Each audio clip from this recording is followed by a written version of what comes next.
Okay, we're going to talk about fractions a lot because that is something that gives everybody a fit.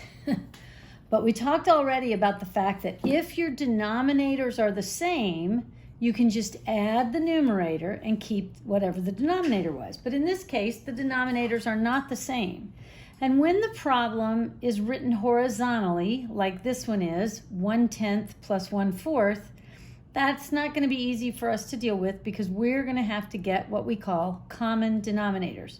So first thing you need to do is take the fractions, and instead of having the problem written horizontally, I want you to write it vertically. So I now have 1/10, 1/10 down vertically plus 1/4. So it's 1/10 plus 1/4, but written in the vertical fashion, like you might write a multiplication problem. Okay, now, because I am trying to add one piece of something that was cut into 10 pieces and one piece of something that was cut into 4 pieces, I want you to think about a pizza. So if you had a pizza and you cut your pepperoni pizza into 10 pieces, those pieces are smaller than the same size pizza, but now it's a cheese pizza, and you cut the cheese pizza pieces into only 4 of them. So the cheese slices are larger than the pepperoni slices.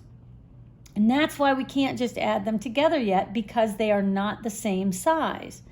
So what I need to talk about is finding a common denominator.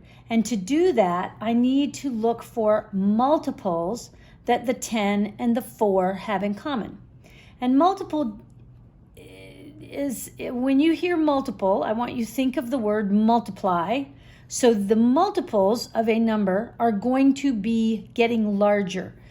In fact, if I look at the number 10, multiples are just counting by 10 in this case, or counting by 4. So when I am going down the line, counting by 10s, 10, 20, 30, 40, 50, and so on, and when I go down the 4, 8, 12, 16, 20, 24, you're looking for the first number or other numbers that you encounter that are the same for both. So the common multiples right now are a 20. I see 10. When I multiply 10 by something, I get 20, 10 by 2. And 4 times 5 gets me to 20. So the number 20 is considered a common multiple, a common that both the 10 and the 4 share.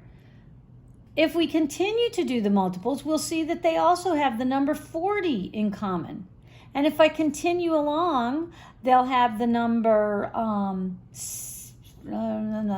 80 and so on. So we have a good opportunity to find a lot more common multiples. But when you're dealing with fractions, it is best if you can find the smallest, the lowest common denominator. So let's go back up here.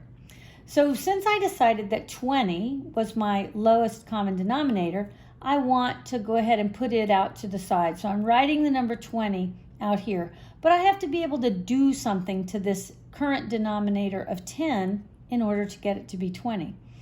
So what do I multiply the 10 by in order to turn it into 20? I'm going to multiply by 2.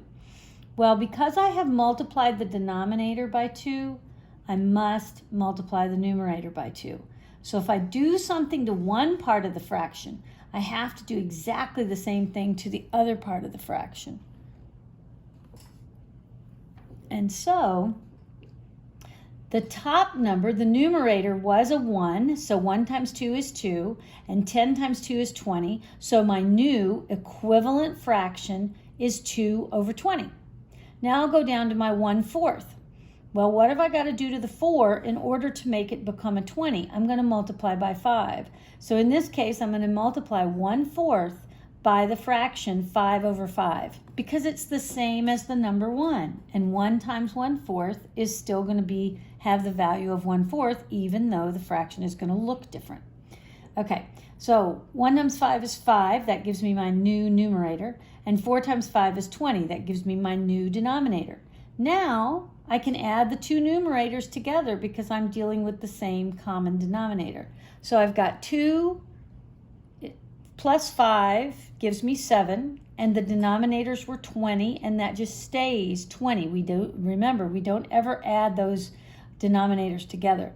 So my new fraction is 7/20. Now, in this case, this is in simplest terms, and we'll come back to that idea in a minute. But let's go on and see what would have happened if I had used a larger common denominator like the number 40. So I go back to my original problem of 1/10 plus 1/4. I'm going to multiply 1/10 times 4/4, and that is going to generate the new fraction of 4 in the numerator with the fraction bar, and then 40 in the denominator.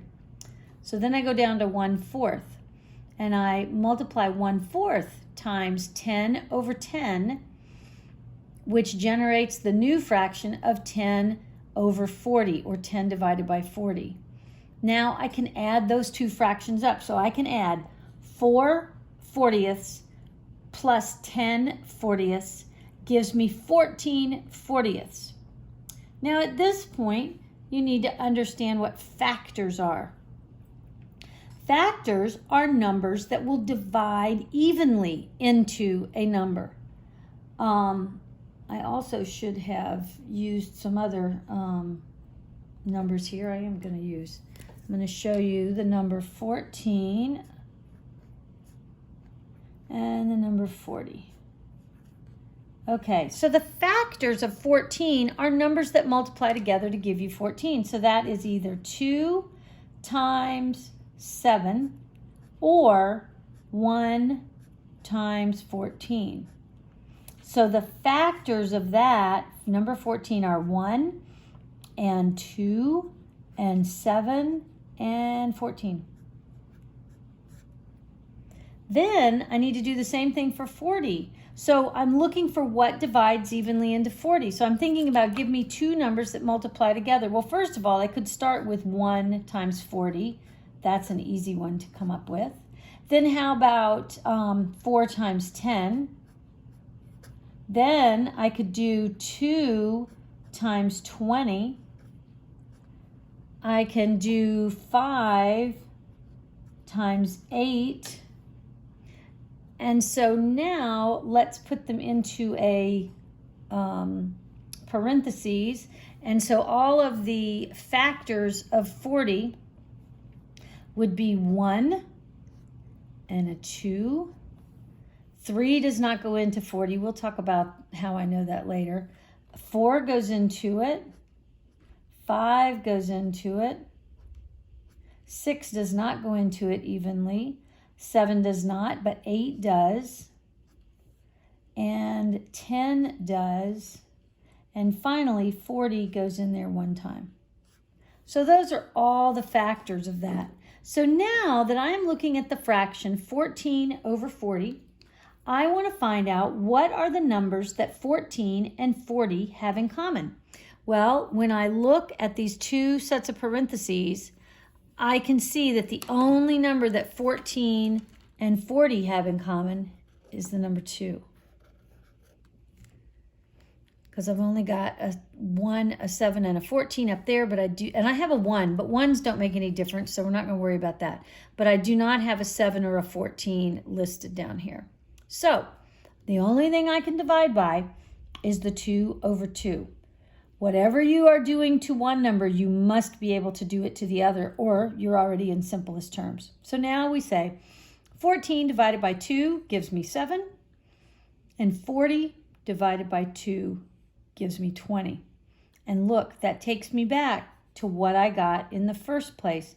So that was my simplest terms because I used my lowest common denominator. So I didn't have this extra step to do. But you can always use a larger number, but then you'll have to simplify.